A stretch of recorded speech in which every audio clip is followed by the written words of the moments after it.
So against a totally outclassed Alexander Brand, Andre Ward goes the distance. Wins every round. I don't want to hear no shit. This video is live, real time.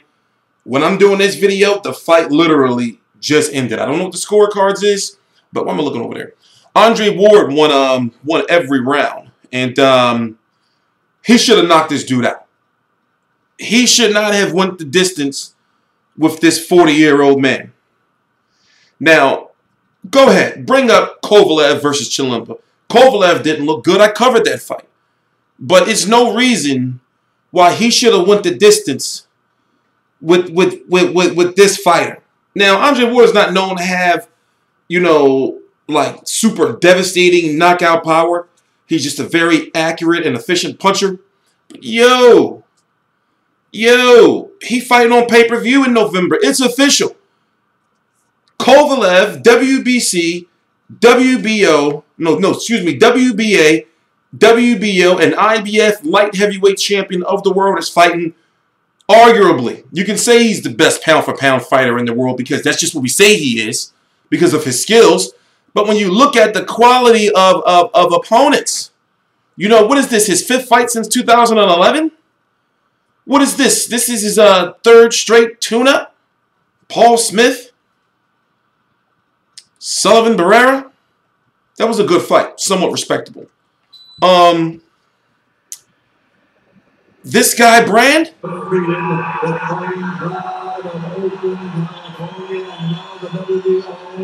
International champion,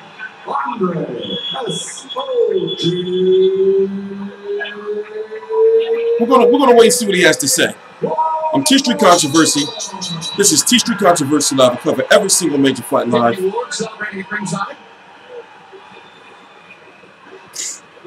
Virgil Hunter whispering into the ear of his fighter. We're going to listen to the post-fight interview, then we're going to talk some more. Please subscribe, share, listen. 120 to 108. All 3 judges scored at 120 to 108. And here's why. Ward lands 145 more punches and basically quadruples what Brand was able to do. 190 to 45. 205 more punches, lands an extraordinarily high percentage of 39%, well over 50%, I believe, in terms of power punches. And here's a look at jabs. Did that pretty well, too. Landing 69 out of 282. 24% is actually a relatively high connect percentage with the jab. Brand landing 9%, which is more representative of what you normally see from fighters. And now let's go to Matt Kellerman in the ring with the still unbeaten Andre Ward. Congratulations, Andre. You won every round. Were you trying to get him out of there? It looks from the middle rounds on like maybe you were trying to. Yeah, I mean, we knew this guy was going to be really, really hard to knock out. I mean, he's a veteran. And people got to realize that when a guy with his experience doesn't want to get knocked out as hard, he's throwing punches from, you know, crazy angles. He got nothing to lose. So I tried to press it, didn't get it, but it's good to get the rounds. We thought in the 12th round that your eye looked red. Maybe it was bleeding. Maybe something had happened. Did anything happen to the left eye in the 12th round? I think it may have been a headbutt. I don't know if it's the top of my head. I got to watch the tape or the eye, but it happens, man. We're in this combat. All kind of stuff is going on, so I don't know. Okay. To my right is another undefeated. They got Kovalev in the ring. Top 5 pound-for-pound type fighter. Sergey Kovalev, light heavyweight champ. Are all systems go for November 19th and Sergey Kovalev? That's what it looks like to me, baby. I'm excited, man. I'm looking forward to it. I want to be the light heavyweight champion of the world. I had to get past his step. He got past his step. So I'll see you in November. This was a tune-up fight. Do you feel sufficiently tuned up? Are you more ready for Kovalev tonight than you were after your last fight against Sullivan Barrera? I don't know. I feel like, you know, I've been doing this 22 years, and if I'm not ready to fight the best now, I'll never be ready. So I've been preparing for these moments since I've been a kid. So, of course, I'm ready. Sergey, you watched him tonight. Do you think he's ready? Yeah, I see he's ready. And I'm ready too. After the Chilemba fight, I've heard from more boxing fans that they think that wasn't your best performance, and some of them lean toward Andre now. What do you have to say to your fans about your performance in the Chilemba fight and what that means for fighting Andre? You mean the fight against Chilemba was like similar how it's going to be against Andre Ward. He's a very great champion. He improved his today. I just felt like I want to say let's do it November 19th on HBO. Thank you, Sergey. Guys, the winner of this fight is going to be considered by many, if not most, the best pound-for-pound fighter in the world. Do you guys both believe that that is the case? I mean, yeah, of course. I mean, I think you can say that. You got to, you got to respect Sergey for the way he's gotten to where he's gotten. He hasn't had any soft touches. He wasn't protected, and he wasn't really pushed by the media. He's a guy that should get a lot more credit than he has. And the winner of that fight, I believe, could possibly be pound-for-pound. Do you believe this is a fight for the best pound-for-pound fighter in the world title? I think so, yeah. Thank you, Sergey. Thank you, Andre. Congratulations. Jim? Talk about fucking cringeworthy, right? Talk about cringeworthy. We all like Andre Ward. We're hardcore fans, and we know that he provides the sweet science. In boxing, it's hit, not get hit. And Andre Ward just, for one, he should have, truth be told, he should have got Alexander Brand out of there. He should have got Alexander Brand out of there. And now here you have it. It's official. Him versus Kovalev, November the 19th, 2016. That whole interview was cringeworthy. That whole shit was cringeworthy. Let me hear what Ppv has to say a little bit. Become favorable to him, Andre Ward. And Sergey has to punch, Jim, to be able to end your dreams and everything. So I see this fight being a very close fight because of the activity that Sergey's been on. Sergey Kovalev been on for the last 2 years or 3. You have to give the activity favor to him. But far as the fight itself, I'll say it's about a 50-50 fight. Depends on how the fight starts off and who takes the other guy in the place they've never been. Okay, so Andre Ward is a good overall boxer, a great overall boxer. He can jab, he can hook, he's got body work, he can fight on the inside, he can even get down and dirty if he wants to. But Sergey Kovalev has the power that Andre Ward has not seen at 175 pounds, or in my opinion, in his career. So you have to think to yourself,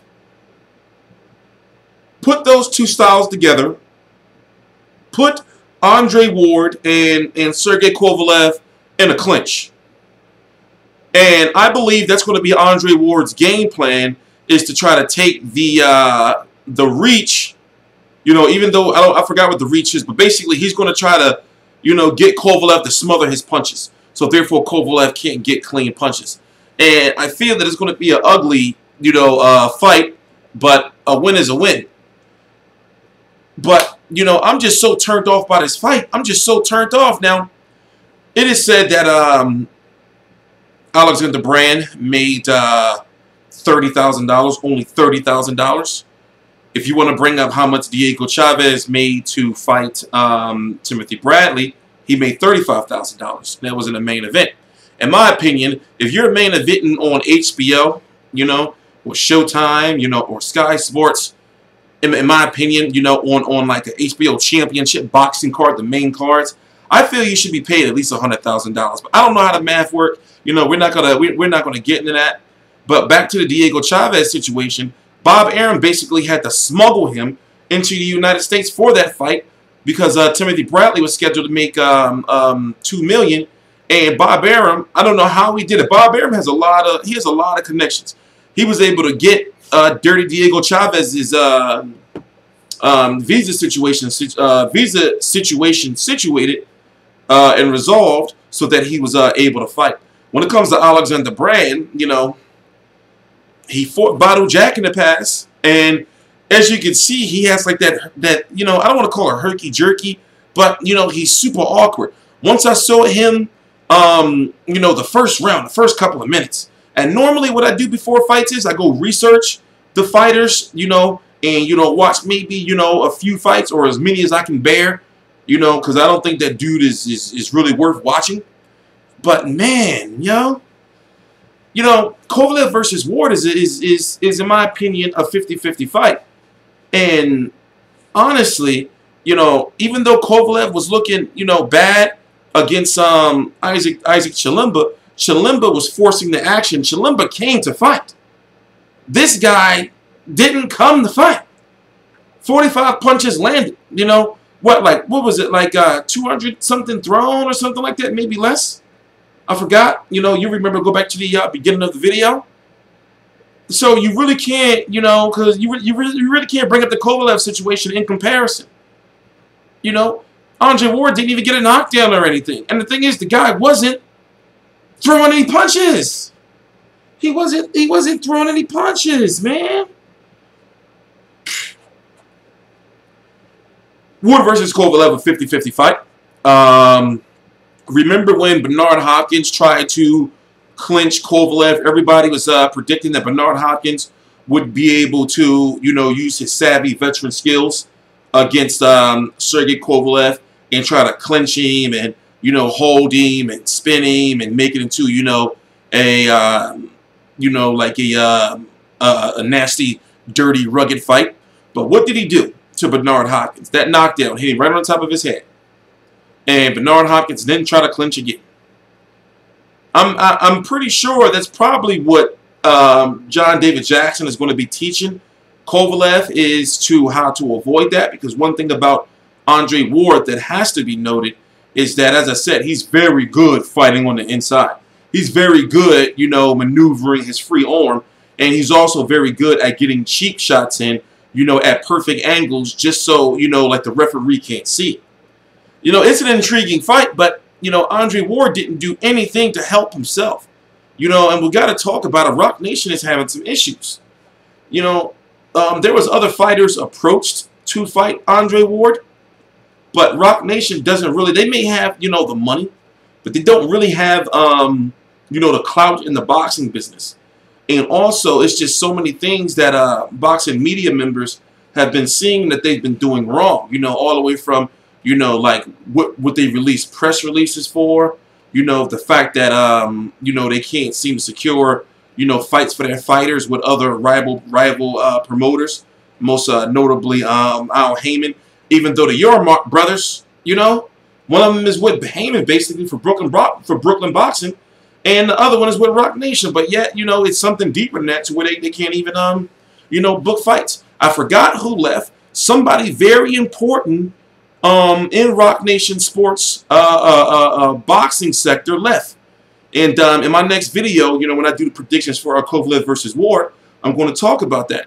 So, you know, people are going to say that, well, you know, Andre Ward didn't have, you know, any opponents to fight. And also, I remember, you know, how HBO gets a lot of shit, mostly Jim Lampley, and, you know, just the HBO commentating staff, about how they basically, you know, suck off white fighters or non-African American fighters, to where you saw they was giving him a mean slob job. They was giving Andre Ward a mean one, you know, a mean one. You know, and they just kept, you know, trying to like really justify why they're televising it and all kind of shit like that. And it's like, but, you know, as I said in the video previously, you know, he Andre Ward, so ain't nobody, you know, they ain't giving him no shit. And also, you know, he's fighting Kovalev next, but still, that shit was a farce. I gotta go. I gotta get ready for a Google Hangout. My name is T Street Controversy. This is T Street Controversy Live. I provide full post-fight results. Not that 1 minute bullshit. You know, I tell you what's gonna happen, what can possibly happen, who they may fight next, etc., etc. I already talked about the website before, but I'll say it again. It's a website launching, fightview360.com. And there's a lot of things changing. There's going to be a lot of things changing over the next several weeks. You know, and it's a shame to say, for the people who have been following me, you know, my videos have to start getting a little, you know, I'm not going to say my videos. My videos are not as crazy as they used to be. But my social media, you know, is going to be, you know, a lot more professional. But all the links to my social media are right down below in the description box. On T Street Controversy, this is T Street Controversy Live. I did some other videos on Luis Ortiz and all that stuff that I haven't uploaded yet. I'm going to be uploading videos every day now. T Street Controversy, T Street Controversy Live. Please subscribe.